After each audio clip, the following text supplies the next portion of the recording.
mana nanti di sini ada package ya fmt.println gitu ya untuk print hello world. Nah ini function main yang ada di package main kayak gitu.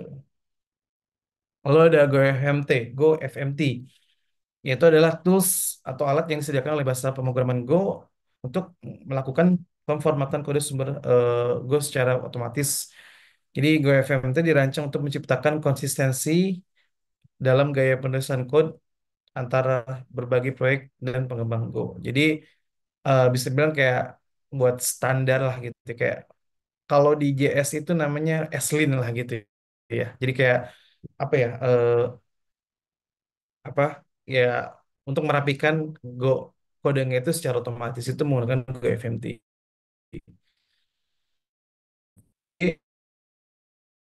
Jadi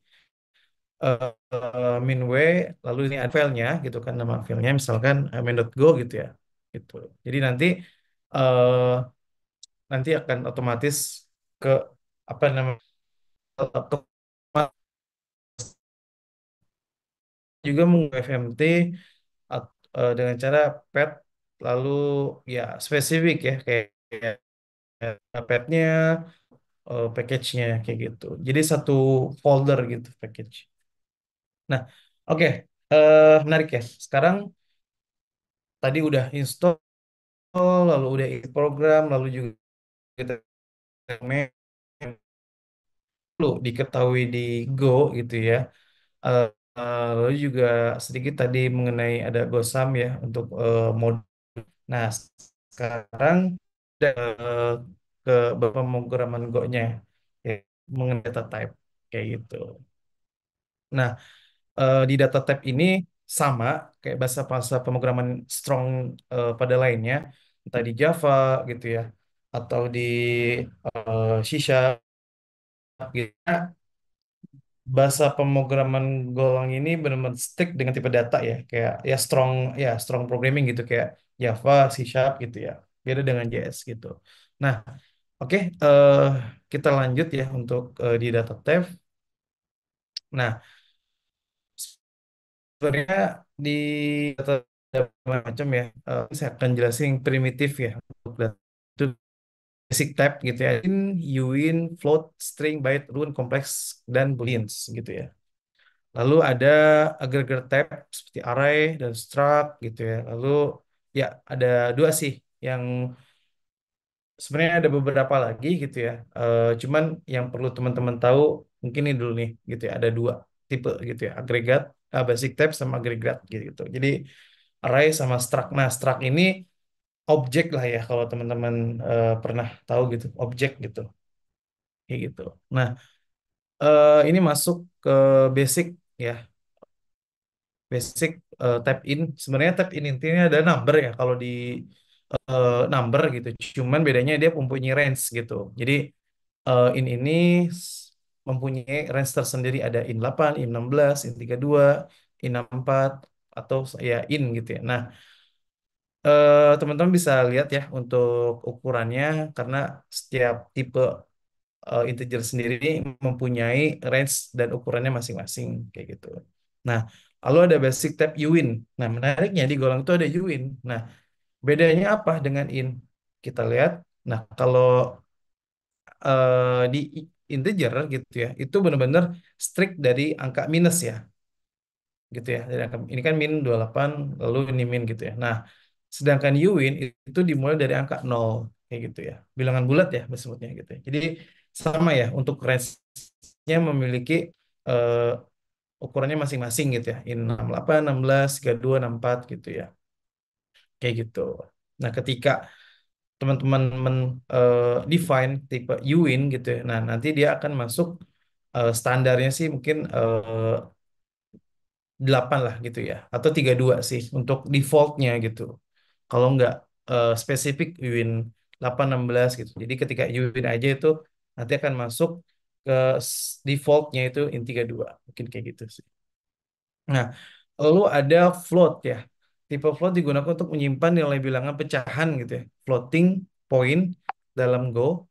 Nah, di sini juga mempunyai tipe yang berbeda dan ukuran yang berbeda gitu ya. ada 32, float 32 dan 64 gitu. Nah, untuk restnya ya ini 16 digit gitu ya. Lalu untuk yang penempatnya ada 15 digit kayak gitu. Nah, ini untuk tentang nilainya ya, kayak gitu. Nah, lalu ada type string ya, mempresentasikan urutan karakter, menyimpan dan memanipulasi teks. Lalu tidak dapat diubah, immutable artinya setelah sebuah string dibuat, nilainya tidak dapat diubah.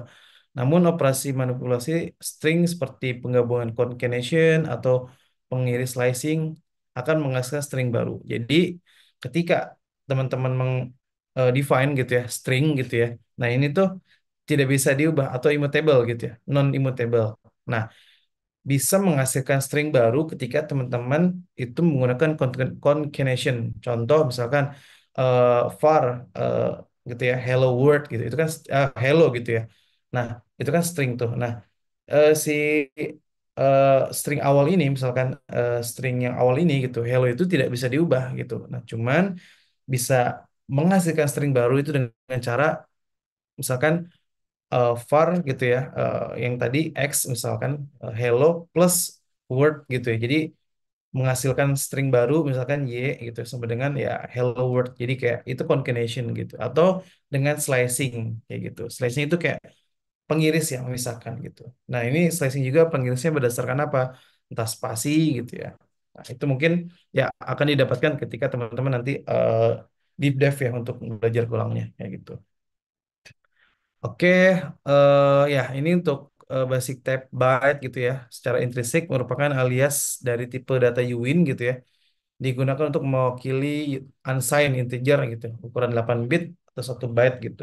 Tentang nilai tipe dan data byte itu adalah 0 hingga 255 gitu. Jadi bisa kita lihat ya, di sini kan ada var tes A gitu ya. Ketika dicoba kita print gitu ya dengan fnt.println.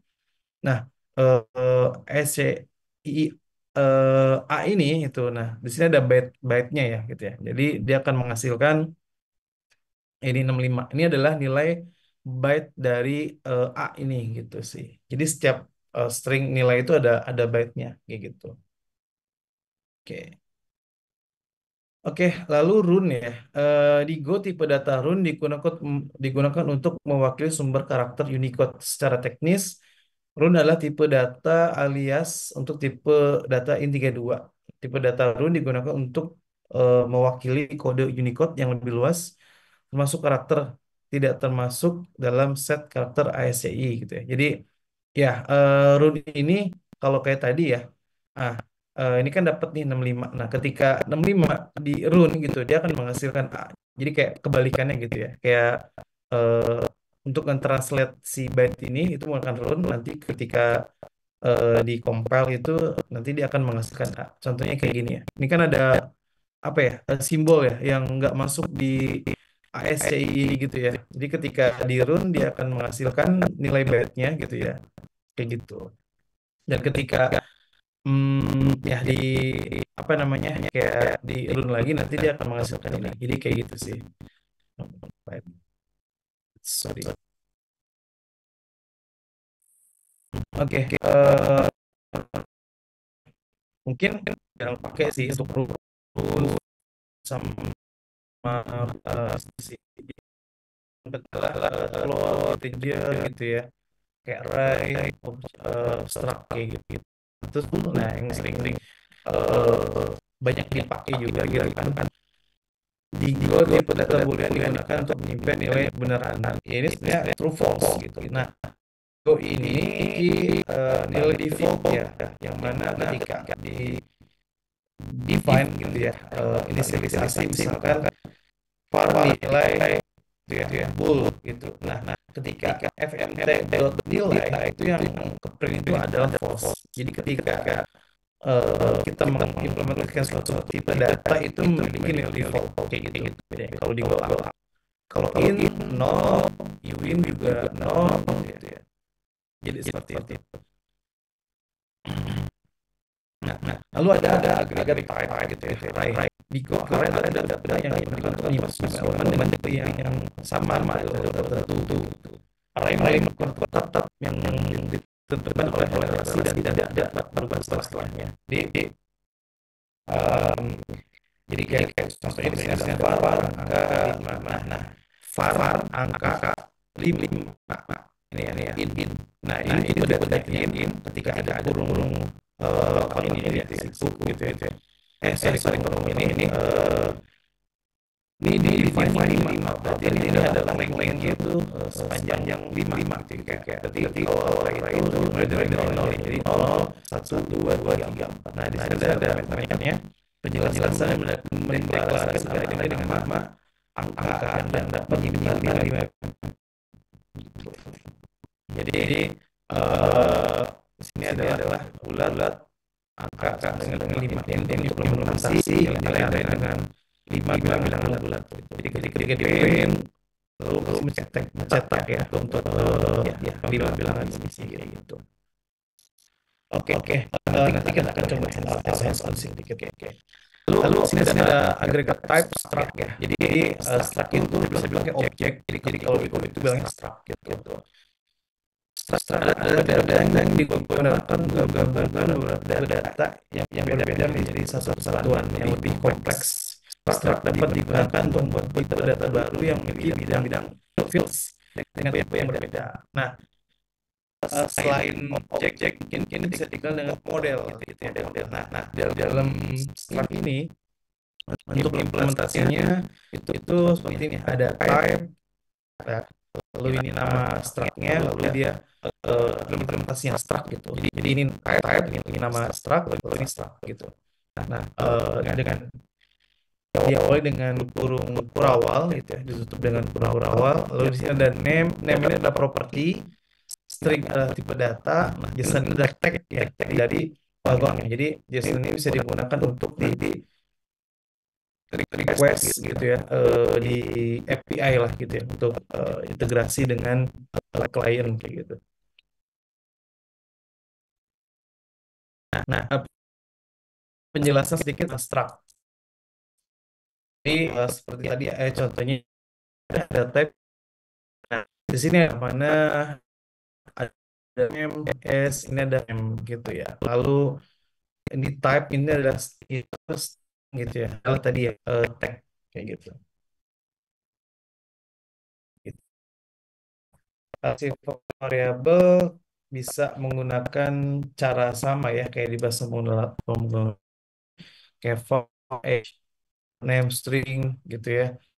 Untuk deklarasi tipe dan inisialisasi itu bisa menggunakan var each integer 30 gitu ya. Lalu deklarasi tanpa tipe data. Jadi ketika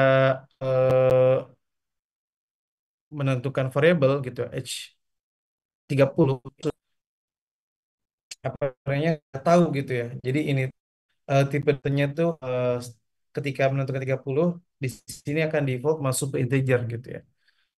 Lalu ada name John gitu. Nah, ini tipe datanya string kayak gitu. Kayak gitu. Lalu di sini ada deklarasi dengan ya titik dua sama dengan. Nah, ini biasanya umum dipakai di Go gitu ya. Itu dengan cara add dulu lalu name John. Ya, itu variable. Lalu ada deklarasi data. Itu mendeklarasikan tipe data baru user define type bisa dilakukan dengan cara berikut ya. Seperti type new type. Jadi keyword dengan type keyword yang menandakan ini adalah deklarasi type gitu. New type nama yang ingin diberi pada type lalu contohnya sih ada integer tipe data yang akan di copy ke type baru tersebut. Jadi sintaksnya seperti ini ya. Nah, oke, sebelum masuk ke apa ya algoritma apa di itu teman nggak sebelum masuk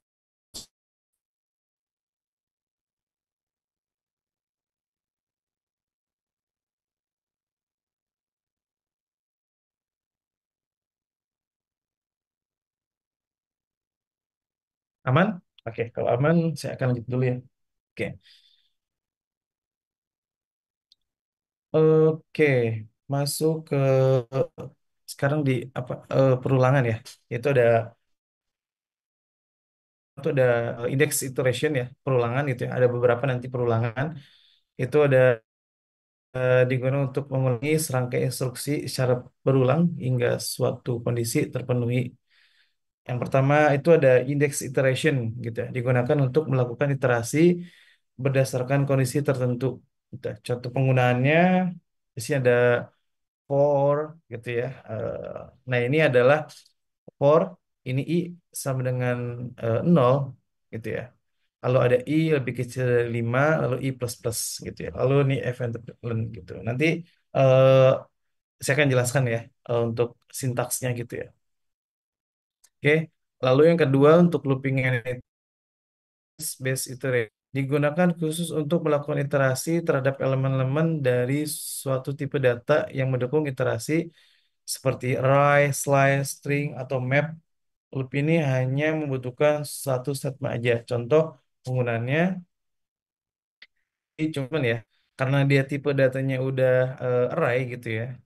Jadi hanya menggunakan satu statement itu bisa menggunakan for index value range-nya itu dari variable number gitu ya. Lalu ya fmt.print value. Value ini adalah value dari si array-nya gitu ya. Sedangkan indeks adalah indeks dari array. Jadi ini kan 1, 2, 3, 4, 5 gitu ya untuk value. Sedangkan indeks itu dimulai dari 0 ya. 0, 1, 2, 3, 4 kayak gitu. Lalu ada percabangan pada Go. Ya, tadi perulangan itu berarti ada dua ya, dua item lah ya, gitu yang biasa dipakai gitu ya. Lalu ada percabangan decision pada Go. If dan else digunakan untuk membuat kondisi percabangan dalam kondisi berikut adalah penjelasan dan contoh penggunaan if dan else dalam Go. Itu ada pertama statement mengevaluasi suatu kondisi. Jika kalau true, maka block code dalam if statement akan dieksekusi gitu ya. Contoh di sini ada age variable age 25 gitu ya. If age lebih kecil sama dengan 18, dia akan print kayak gitu. Oke, lalu ada decision, itu ada if else statement digunakan untuk mengevaluasi suatu kondisi dan jika kondisi tersebut benar true, maka blok code dalam if statement akan dieksekusi. Jika kondisi bernilai false, maka blok code dalam else statement akan dieksekusi. Jadi ya ya ini match-nya untuk else-nya ya gitu kayak kondisi benar dan kondisi salah kayak gitu. Lalu ada if else statement. Nah, bedanya adalah digunakan untuk mengevaluasi beberapa kondisi secara berurutan. Jika salah satu kondisi benar true, maka blok code yang sesuai dengan sesuai itu akan dieksekusi. Jika tidak ada kondisi yang benar true, maka blok code dalam else statement akan dieksekusi. Contohnya, ini kan S16 ngecek nih edge gitu ya. Lalu ngecek lagi gitu ya. Jadi ketika kondisi ini false, dia akan ngecek lagi. Ini kan ada else if gitu ya. Jika salah, gitu kan, baru misalkan ini tidak terpenuhi, dia akan masuk ke defaultnya, itu else-nya kayak gitu. Oke, lalu ada lagi percabangan yaitu eh, dengan menggunakan single value, yaitu switch case gitu ya. Nah, contohnya switch case ini digunakan untuk membandingkan nilai tunggal ya dengan beberapa nilai yang mungkin gitu ya. Contoh, sini ada variable fruit gitu ya. Jadi switch fruit, nah ini apple nih gitu kan. Nah, ketika ada beberapa case ya. Jadi sama kayak yang switch case, sorry sama kayak if gitu ya. Cuma ini pakai case. Bedanya kalau yang if else itu mempunyai ini ya code gitu ya. Jadi setiap kondisi dia bikin blok kode gitu ya. Blok kode itu maksudnya ini ya diawali dengan buka dan tutup kurung kurawal itu satu blok code gitu. Nah, sedangkan switch case itu hanya satu blok code gitu. Jadi hanya satu ya, yang mana nanti tinggal kondisinya itu menggunakan case kayak gitu. Case apple, case banana, case orange. Nah, nanti ketika nilai true-nya dia akan masuk ke case-nya. Ketika semua di sini nilai true-nya gitu ya, false semua akan masuk ke ini nggak ada yang terpenuhi kondisinya, dia ke default kayak gitu. Eh, eh, nah, error ini sangat penting ya gitu ya. Eh, Aspek penerapan Go menggunakan bahasa ini mendekatannya Go terhadap error handling berbeda dari banyak bahasa programmer lain gitu ya. Yang menggunakan mekanisme exception. Go lebih mengutamakan penggunaan nilai error yang bedanya programmer lain mungkin ada namanya try catch gitu ya. Try catch. Jadi kalau di Go itu benar explicit errornya kita bisa handling secara manual. Maksudnya kita bisa custom gitu ya. Gitu. Jadi kita bisa handling sedemikian rupa lah. Jadi error tab di Go kesalahannya biasanya diawali oleh error yang merupakan contoh antarmuka atau interface dengan satu metode gitu ya. Nah, kalau di Go ini ada metodenya tersendiri gitu ya. Misalkan kita bikin interface error gitu ya. Nah, mungkin nanti ketika emang nanti teman-teman belajar dalam lagi dengan Go, nanti juga dijelaskan mengenai tentang apa itu interface gitu ya. Lalu juga metode-metode error. Nah, error string kayak gitu. Nah, fungsi error new. Ini adalah package bawaan dari Golangnya itu ada package error gitu ya, yaitu membuat dan mengembalikan error gitu untuk eh, kayak bikin suatu message error gitu. Jadi bisa menggunakan error new dari paket error atau fmt dot error f. Contoh penggunaan error new, jadi bisa dilihat teman-teman bisa seperti ini ya. Jadi eh ya bisa error ini error, return error kayak gitu. Oke, oke. Lalu yang ketiga itu menggunakan error is dan error as untuk memeriksa atau mengekstrak kesalahan spesifik yang teman-teman sudah apa misalkan define gitu errornya.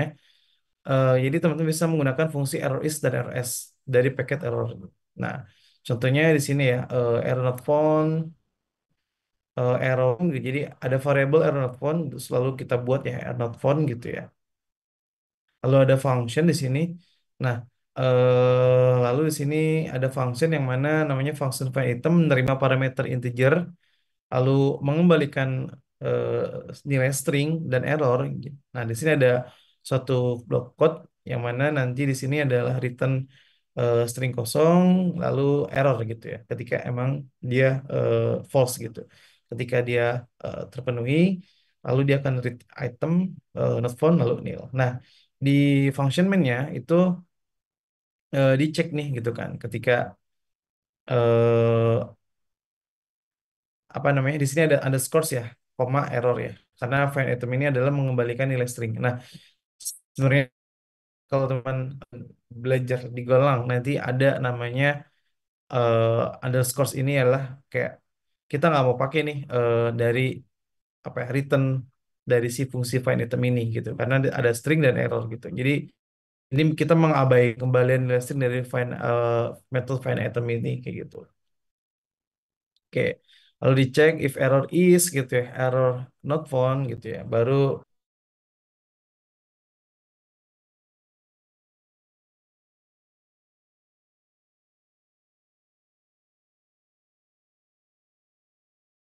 oke, aspek dia kan eh, beda nih bukan dari not found ini gitu. Jadi seperti itu. Mungkin eh, itu ya, teman-teman pesan mengenai pengenalan Golang. Jadi pertama tadi sejarah Golang gitu ya. Dahulu kenapa sih sangat penting lah. Jadi di dewasa ini gitu ya, di dunia teknologi gitu ya, banyak perusahaan-perusahaan saat ini yang sudah mengimplementasikan Golang ya, ya baik di perusahaan ya banyak ya kayak tech company, startup kayak gitu itu udah banyak menggunakan Golang. Kenapa menggunakan Golang ya? Selain tadi bahasa yang mudah dipelajari, lalu ringan juga scalable gitu ya. Apalagi sudah support sangat sekali gitu. Implementasi eh, yang sekarang lagi happening itu microservice ya kayak gitu. Kayak gitu. Oke. Ya, mungkin ada sedikit link ya, mungkin teman-teman sedikit buat baca gitu ya, referensi gitu ya.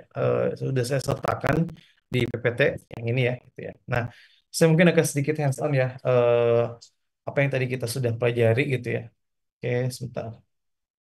Saya izin stop dulu. Oke,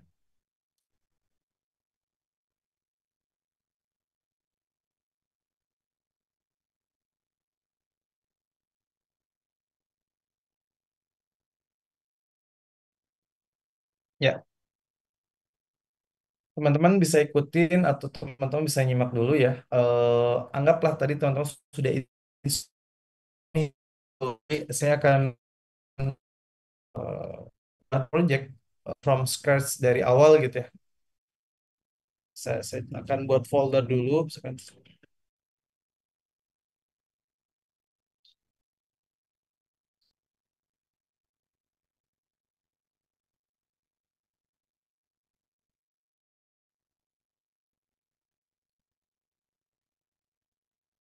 Jadi teman-teman buat dulu foldernya. Misalkan namanya Go Fundamental. Gitu ya. Lalu masuk ke foldernya. Terus,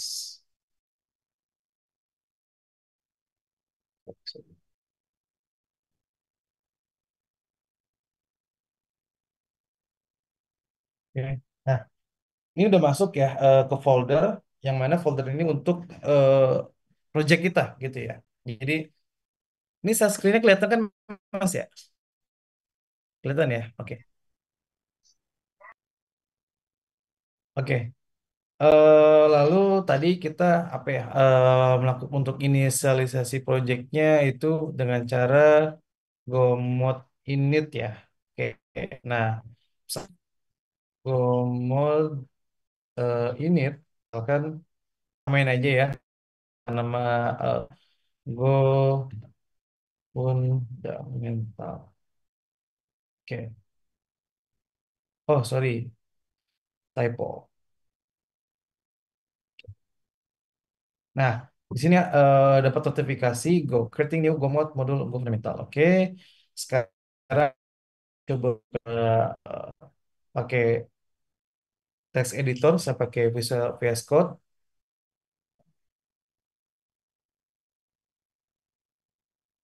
Oke, nah ini udah kebuat ya satu file Gomot ya. Dan ini dilihat sini ada tool yang tadi yang dibuat Go fundamental lalu menggunakan Go versi 1.0 Go binary-nya gitu. Kayak gitu. Nah, eh, pertama yang sekarang kita lakukan adalah kita buat file main.go ya. Oke, tuh. Nah, di sini masih error berarti itu adalah packaging kayak gitu. Nah, lalu kita buat juga functionnya function main gitu. Oke, seperti itu ya. Lalu, oke, em, ya, mungkin saya akan masuk ke ini ya, algoritmanya gitu ya.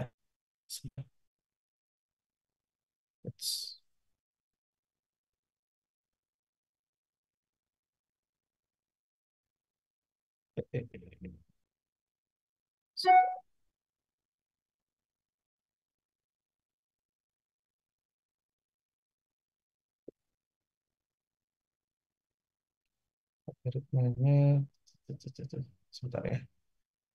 Tadi. Oke,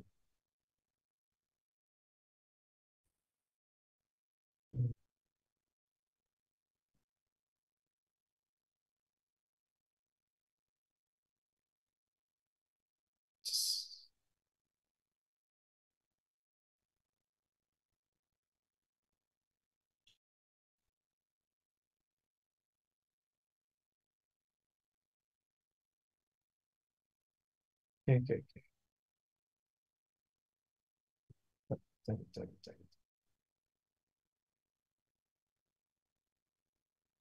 Cocok. Cocok.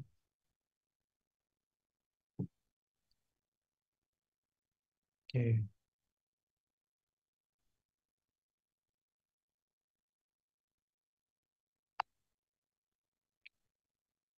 Ya, saya share screen lagi. Hmm, hmm, hmm, hmm. Ya,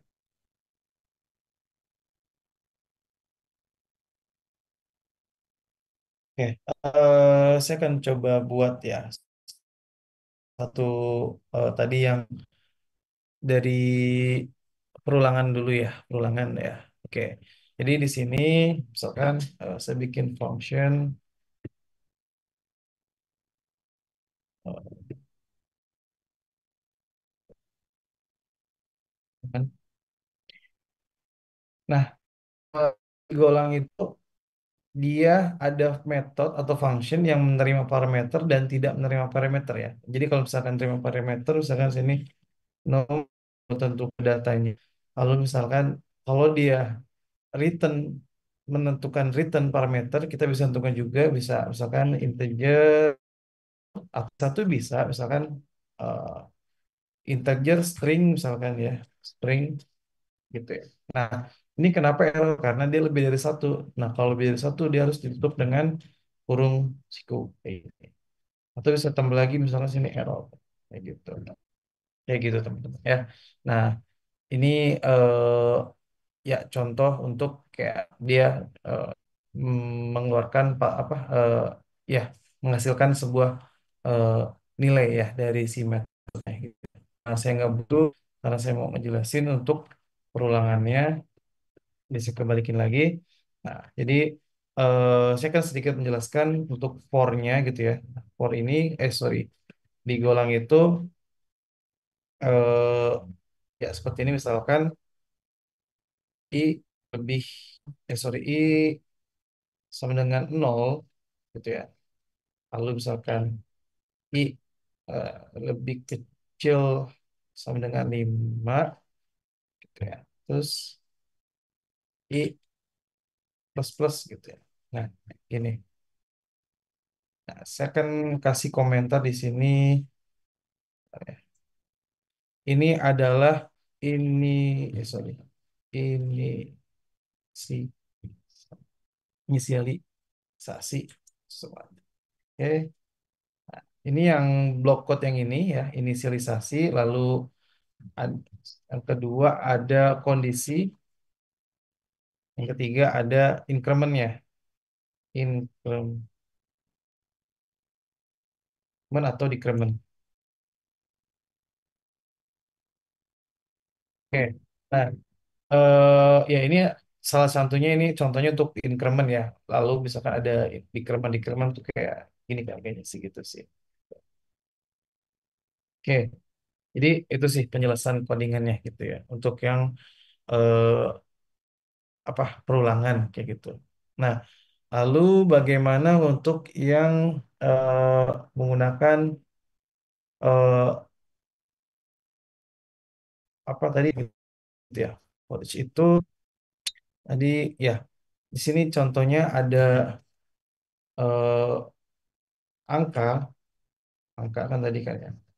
Lalu di sini ada ya integer, lalu sini dia ini, nah, apa bedanya nggak dikasih value, dikasih value sama nggak dikasih value gitu. Nah, kalau dikasih value, ini udah tentu ini dia panjangnya atau lengthnya itu 5 gitu value-nya dari si eh, apa si array-nya.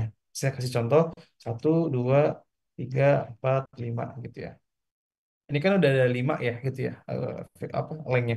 Ketika saya tambah lagi misalkan 6 gitu ya. Nah, ini error gitu. Errornya adalah di sini index 5 is out of bound. Jadi gitu. Nah, gimana biar nggak error dan gimana biar kita bisa kayak ya udah saya nggak menentuin pokoknya ya sesuai dengan data yang ada misalkan ketika diambil gitu. Ya udah kosongin aja gitu. Ini nggak akan error kayak gitu. Kayak gitu.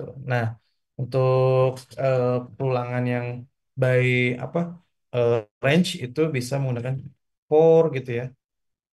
Index, lalu ada item, Kalau di sini variabelnya dari ambil dari eh, range ya, sorry, range angka gitu. Nah, index declare not use. Jadi kalau di Golang itu ketika dibuat variabel dan nggak dipakai, dia akan error ya teman-teman. Contoh kayak gini, gitu. Index declare is and not use. Jadi misalkan, oh saya nggak mau pakai indeksnya, cuma pakai itemnya, ya udah teman-teman bisa pakai underscore segini. Jadi mengabaikan si variabelnya gitu dengan cara item. Jadi teman-teman bisa pakai itemnya aja, itu misalkan fmt.println gitu ya. Println gitu. Oke. Item. Oke. Oke. Mungkin ya ini sedikit hands on ya ke mengenai perulangan lalu juga kondisi teman-teman bisa coba ya gitu ya. Oke. Kayak gitu. Sebentar. Hmm, cek. Ya, mungkin dari saya materi cukup kurang lebih seperti itu ya teman-teman untuk materi algoritmanya apa ini ya untuk hands on-nya. Jadi ya ini mungkin pengenalan ya untuk dari sisi bahasa pemrograman Golang. Jadi Golang itu sebenarnya mudah gitu ya dari bahasa pemrograman lain lah. Jadi ketika teman-teman punya logical thinking bagus, sebenarnya ketika belajar Golang itu ya so-so gitu. Jadi ya aman lah harusnya gitu. Apalagi teman-teman yang sudah pernah belajar pemrograman sebelumnya atau punya basic ya atau mungkin udah udah benar-benar ya emang pernah pakai bahasa pemrograman gitu selain Golang kayak gitu sih. Mungkin untuk materi saya cukup mungkin ya. Mungkin saya kembalikan lagi ke Mas Warsen ya. Oke, silakan Mas. Mungkin nanti untuk sesi pertanyaan di akhir ya Mas ya. Betul, Mas. Oke, oke. Ya, baik Mas. Oke, silakan Mas. Kembalikan. Terima Oke, kasih. thank you, Mas. BTW, minta tolong, Mas, buat akses hostnya kembalikan Oke, ke aku ya. Karena tadi aku sempat live boleh. ternyata, Mas. Oh iya, akses apa ini Mas? Host. Oh ya, sebentar. Oke. Hostnya allow to record.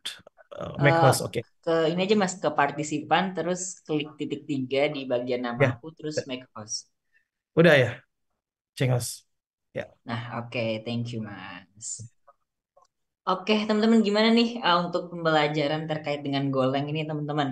Aku mau tahu dulu dong, apakah udah paham atau bingung-bingung, atau kayaknya kita butuh belajar lagi deh gitu. Aku mau tahu dulu nih, teman-teman, sebelum kita lanjut ya ke agenda selanjutnya.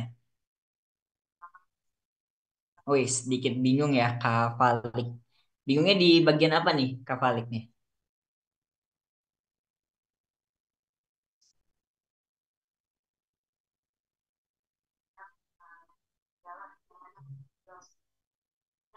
Oke, mungkin Kak Falik sambil typing ya. Yang lain gimana nih, teman-teman?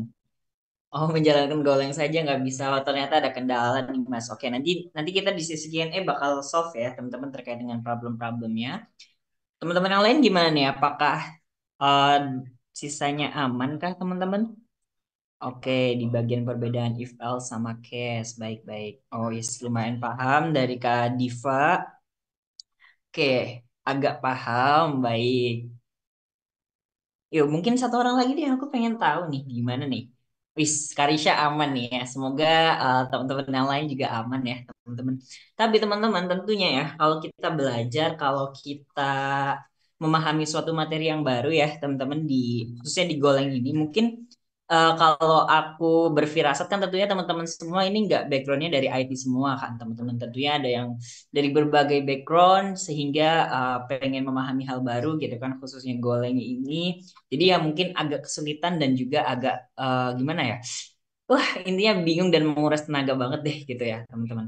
Tapi teman-teman tenang aja karena kalau misalkan teman-teman bingung, kalau misalkan teman-teman nggak tahu nih arahnya gimana, terus mulai dari mana, mau belajarnya itu gimana. Nah, aku punya kabar teman-teman. Jadi teman-teman, kalau misalkan mau belajar ataupun mau switch karir, kalau misalkan teman-teman nggak punya di background IT dan teman-teman pengen belajar mengenai IT ya, khususnya Golang ini, teman teman bisa banget buat belajar di dibimbing teman-teman. Karena teman-teman kita di dibimbing ini kita feel free untuk siapapun teman-teman. Jadi kalau misalkan teman-teman nggak punya background IT dan teman-teman juga masih ibaratnya masih apa ya, masih di luar kepala, bukan di luar kepala, masih bingung deh, masih nol besar gitu kan teman-teman terkait dengan pemahamannya. Nah, kita punya produk dari bootcamp di dibimbing.id nih teman-teman. Jadi nanti teman-teman akan dibantu dan juga diberikan materi serta pemahaman secara detail teman-teman. Entah itu teman-teman punya background ataupun enggak, entah itu teman-teman baru belajar di awal ataupun teman-teman udah punya skill itu sama aja teman-teman. Dan kita juga teman-teman tentunya kita itu fleksibel, kita juga sudah membantu lebih dari 1.200 teman-teman karir shifter nih. Jadi kalau misalkan teman-teman dari background kuliahnya itu nggak IT, tenang aja teman-teman. Karena di bimbing ini sudah membantu lebih dari 1.200. Dan caranya gimana nih kita ngebantunya? Kita itu membantunya dengan cara berbagai cara dengan virtual saja teman-teman. Yang pertama itu terkait dengan pembelajaran. Mungkin kalau teman-teman berpikir, ah susah nih Kak, aku ada di Jogja misalnya. Tadi juga kan ada yang di Lampung gitu. Pengen belajar dibimbing kan di Jakarta ya Kak. Nah itu gimana? Nah itu tenang aja teman-teman. Karena kita itu belajarnya online di akhir pekan. Jadi teman-teman dimanapun teman-teman berada ya. Misalkan kalau teman-teman lagi di luar negeri ataupun lagi traveling kemana ya. Tapi teman-teman tetap bisa kok untuk belajar online di akhir pekan. Karena kita itu secara virtual, secara daring, kemudian kita juga pelaksanaannya itu di hari Sabtu dan Minggu. Jadi teman-teman yang punya kegiatan di hari Senin sampai Jumat, ataupun kerja, ataupun sekolah, ataupun kuliah, itu teman-teman tenang aja. Karena kita ya belajar online itu di akhir pekan. Kemudian teman-teman kita juga punya learning management system. Nah mungkin kalau tadi kan ada berbagai materi ya teman-teman kayak misalkan ada dari PPT, kemudian juga dari Golengnya. Nah, kita nanti itu dijadikan satu teman-teman di learning management system sehingga teman-teman tenang aja pelajaran, materi pembelajaran bahkan hingga jadwal dan juga tugas itu jadi satu teman-teman. Jadi nggak bakal kelewat, nggak bakal tercecer, nggak bakal kelupaan karena kita punya learning management system. Terus teman-teman selain itu, ketika teman-teman sudah menguasai salah satu skill gitu kan, especially misalnya Golang ini ya teman-teman. Nah, di kita ini punya penyaluran kerja setelah lulus teman-teman. Jadi tentunya kan kita kalau misalkan switch karir itu pengen punya pekerjaan baru ya, teman-teman pengen punya opportunity baru, offering yang baru juga. Tapi kita bingung nih kadang gimana ya membuat CV dan portofolionya. Nah, kita punya penyaluran kerja sekaligus sehingga teman-teman itu akan dibantu untuk penyaluran kerjanya sampai dengan mendapat pekerjaan. Jadi tiga hal ini tentunya sangat menarik dan juga sayang banget nih teman-teman kalau misalkan teman-teman lewatkan. Kemudian teman-teman, selain dari tiga hal ini, kita juga di bimbing ini punya hal lain teman-teman. Tentunya mungkin di sini ya kita bersama 24 orang. Nah, kalau teman-teman bootcamp di bimbing, teman-teman bakalan mendapatkan mentor dan juga networking yang berkelas. Karena kita selain punya mentor-mentor expert dari top tech companies ya teman-teman, kita juga punya komunitas, kita juga punya apa ya ikatan alumni juga yang dimana itu tersebar di berbagai top tech companies teman-teman. Jadi kita punya opportunity, kita punya kesempatan, kita juga punya relasi lebih luas dan juga yang berkelas teman-teman. Dan tentunya kita juga punya persiapan karir ya karena kita ada fasilitas penyaluran kerja. Jadi buat teman-teman yang belum pernah user interview, yang belum pernah HR interview, yang bingung bikin CV, yang bingung bikin portofolio, tenang aja. Kita punya tim talent support yang siap membantu teman-teman semua. Dan tentunya yang terakhir teman-teman, siapa sih yang nggak mau ya kan gaji hingga 2 hampir semua orang siapa mau. Nah, itu teman kita teman sudah dan teman-teman juga terkait dengan sekali uang mendapat gaji dari perusahaan ataupun yang telah benefit lainnya selain ada ekspor